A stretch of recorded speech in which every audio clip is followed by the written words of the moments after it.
Hey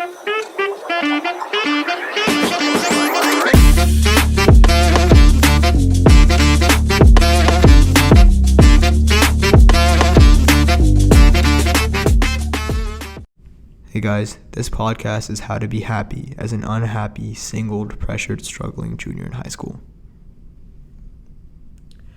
Welcome back, curious minds, to another captivating episode of Explicably Inexplicables. I'm Arnav, and joining me is my co-host Nikhil. Today, we're diving deep into the topic that's close to the heart of us all, the science of happiness. Absolutely. Together, we're going to embark on an enriching journey to explore happiness, its multifaceted nature, and the science behind strategies for leading a more fulfilled and joyful life. Okay, so I think it's important to begin by, peeling back the layers of happiness, right? Beyond the fleeting moments of joy, what exactly constitutes happiness, and how does it impact our overall well-being?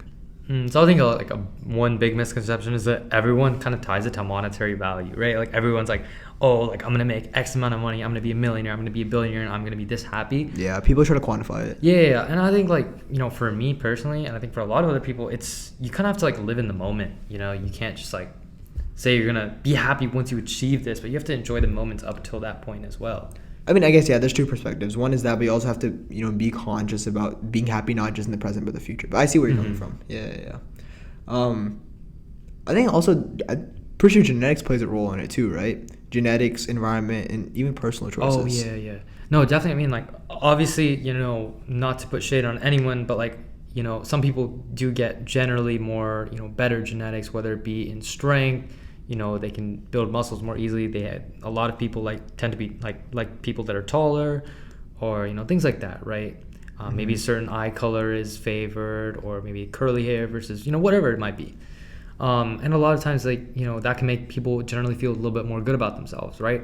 And so some people might start with a natural advantage, right? But that's okay, right? Our environments, our relationships, and our mindset all play pivotal roles, right, in shaping our happiness as well. So don't beat yourself up if you exactly have that for all my short kings out there is someone for you, trust me. There's hope.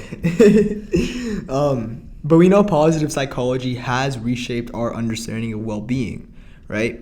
So how does the scientific approach, we're in terms of happiness, we're trying to be more from the scientific perspective. How does the scientific approach shed light on the pursuit of happiness? Well, yeah, I think positive psychology flips the script really from focusing solely on treating mental illnesses to enhancing the overall well-being, right? It introduces practices like gratitude exercises, character strengths, utilization, and positive emotion amplification.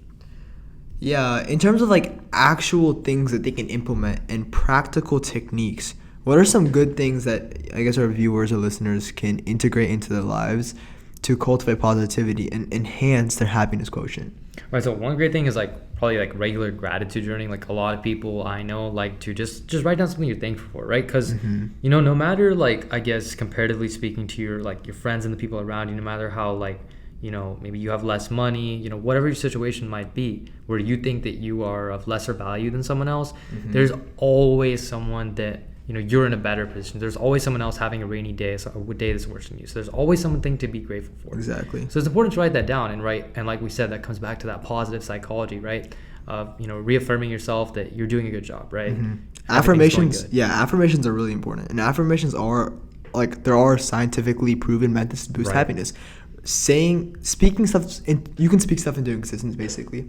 On your mirror, write down, you are the person that you want to be, or you are great, or just saying it will make you feel better. Even if you thinking it will make you feel better, but saying it or writing it down, it's just an external stimulus that proves that it's right. Yeah, there's always that, like you said, that hand-to-brain connection is very important in terms of writing stuff. And another thing that's again proven by science is just overall performing acts of kindness, right? A lot of people think just if you perform an act of kindness, it's just helping another person, but no, it makes you feel very good and accomplished inside as well. I think one prominent example is actually last summer I went on a volunteering internship in India where we got to go and provide water facilities and play with the underprivileged kids there. And these guys, they don't have access to facilities like we do in America.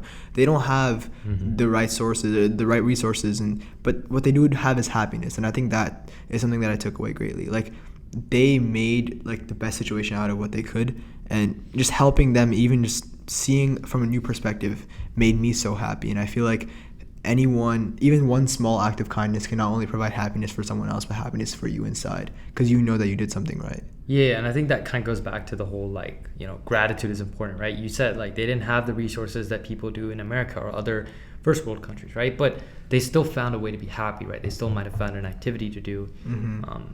And, you know, and I'm glad that you made a difference in their life. And again, they didn't have as much money, but they still found a way to be grateful and improve their happiness. Exactly. I think another thing that people can do is meditation or deep breathing exercises. I know it's like super cliche, like, oh, meditation will make you happier. It'll make you do all this, blah, blah, blah. You know, we've heard of gurus and everyone say this, but trust me, I've been meditating every single morning for 10 minutes for the past 3 months since summer started, and it's literally changed my life. Like, the world is much calmer. I feel much happier. I feel better in every aspect of my life. And I think it's something that everyone should incorporate in their daily lives. Literally just 10 minutes. Even 5 minutes is fine. Just close your eyes. Let your mind flow. People say for meditating, you shouldn't wander. Like, honestly, it's fine. You know, just having that silence in your life for 5 minutes, having that time to yourself is very important. And it can improve mental well-being and physical well-being.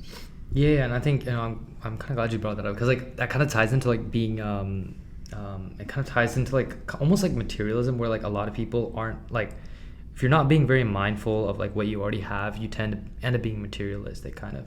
And so like with that, I think like a lot of times like people think like, you know, having more choices is great, but a lot of times like having an abundance of choices can lead to like decision fatigue and dissatisfaction, right?